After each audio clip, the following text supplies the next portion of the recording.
Well, in this city update, I'm joined today by Fire Marshal TJ McLamb. He's with the Fayetteville Fire and Emergency Management Department, and we're talking about a very important issue right now: portable space heaters. I know it's cold, a lot of people have these out, and these can be great for keeping you warm, but they also can be pretty dangerous. Yes, like I say, this time of the year, folks want to supplement their heating, and so this is a quick thing that we can run to any store and grab is portable space heaters. They do supplement some heating, but there are some dangers associated with it, and that's what we want to cover today. Um, One of the features is, there's a heating coil on the front of the heater, and Mhm. it gets obviously hot. But we want to make sure that we keep that 3 feet away from any combustible material. Combustible material could be, wood, paper, plastic trash cans, couches, sofas, bedding, Cloth, yeah, mattress, yeah, anything, yeah. anything. And so a good 3 foot clearance all the way around that heater is important because, um, you know, 2 in 5 deaths occur with space heaters in the homes, and so we want to make sure that we keep that number, at zero. That's the goal. And so, another feature of the portable space heater, they have different functions, but you want to make sure you get a good quality space heater. And on the tag right behind you is Mhm. make sure it's UL listed, and there should be a tag on the cord that you see. And it has a lot of instructions. It has that 3 foot clearance away from it as well. And so, you want to make sure that kids and so forth are not playing with the heaters. Mhm. But more importantly, you want to make sure that it has a tip over protection. And I'm going to demonstrate that real quickly. We'll cut the heater on, and it has a swing. As you can see, it's upright, and so it's working properly.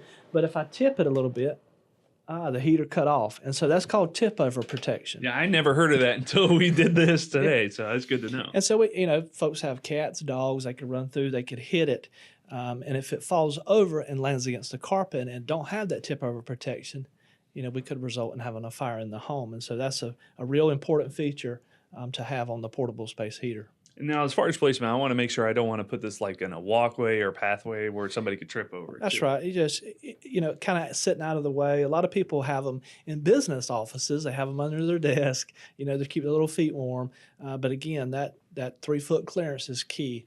We want to make sure that we're cutting it off. We don't want to leave it running all the time when we leave our home. Again, you can leave it running, but if you don't need it to supplement at that particular time, then the best thing to do is unplug it and turn it off. Especially like when you're going to bed at night, you don't want to leave that running and when you're asleep.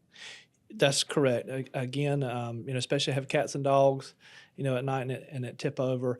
But more importantly, I know a lot of people want to pull it close to their bed or close to their couch when they're sitting or any chair. You just want to make sure that is away from that combustible material because again, 2 in 5 deaths occur with portable electric heaters according to NFPA statistics, and again, we want that number to go down to zero. And if you have something like a kerosene heater, is that safe to use inside, or do you have to worry about some of the fumes coming off of that? Yeah, kerosene heaters is a good supplement that a lot of people use here in the South.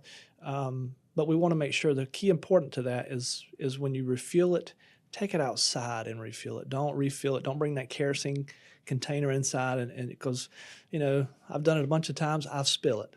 I fill up my lawnmower, I spill gas. And so, if you take it outside your home in a safe environment, off the porch, off the deck, and fill that heater up with the kerosene, then bring it back in and light it properly, you shouldn't have any problems. But at the same note, a good 3 foot clearance around that heater as well.